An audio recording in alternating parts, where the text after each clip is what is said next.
As early as 11,000 BC, man was making utensils out of clay. This was the birth of pottery. Modern pottery is divided into three categories: porcelain, stoneware, and earthenware. What differentiates them is the mixture of clays and the firing process. This earthenware piece starts with a technical drawing based on an artist's conception. Following the specs, they use a series of specialized tools to sculpt a plaster model on an electric potter's wheel.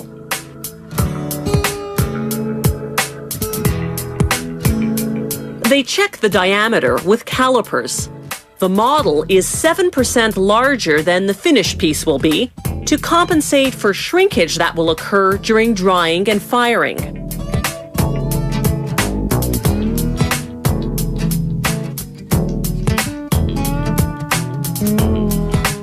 They sculpt some parts by hand and glue them on.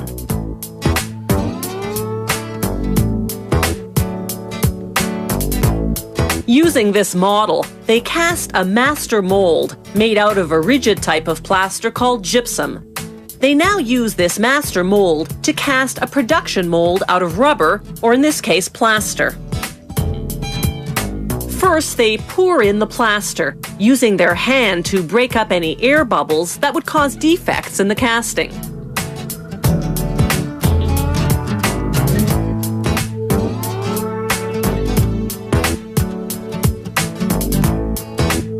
They leave it to air dry in a warm room overnight. Once it's ready, they can extract it, a delicate operation that takes 15 minutes. This production mold has to cure for 48 hours before going into service. It'll be good for 200 castings. And it'll be identified by the model number on its side. Earthenware is made of talc, a mineral called nepheline syenite, a dark beige clay known as ball clay, another mineral called silica, and a white clay known as kaolin, all mixed with 40% water. They pour the mix into the production mold with careful, even pressure, again to avoid creating air bubbles. The plaster mold slowly absorbs the water, leaving behind a moist earthenware lining half a centimeter thick.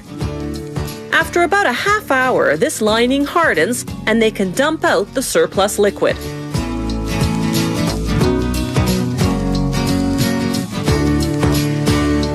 They cut off the excess earthenware at the top.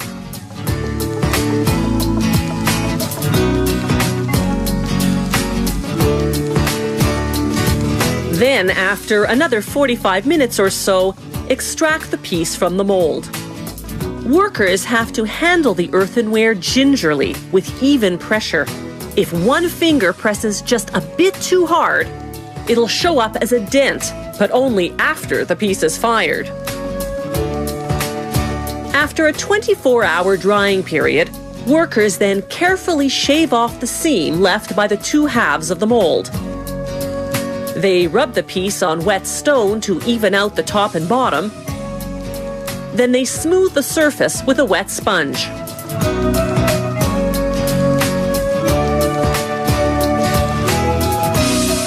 Unlike stoneware, which comes out glossy after firing, earthenware remains dull.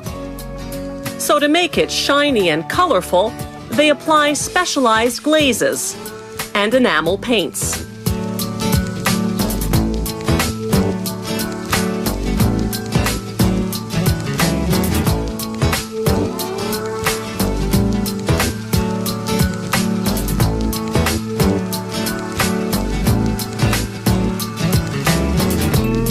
Finally, they spray the piece from top to bottom in a transparent glaze to give it an overall sheen.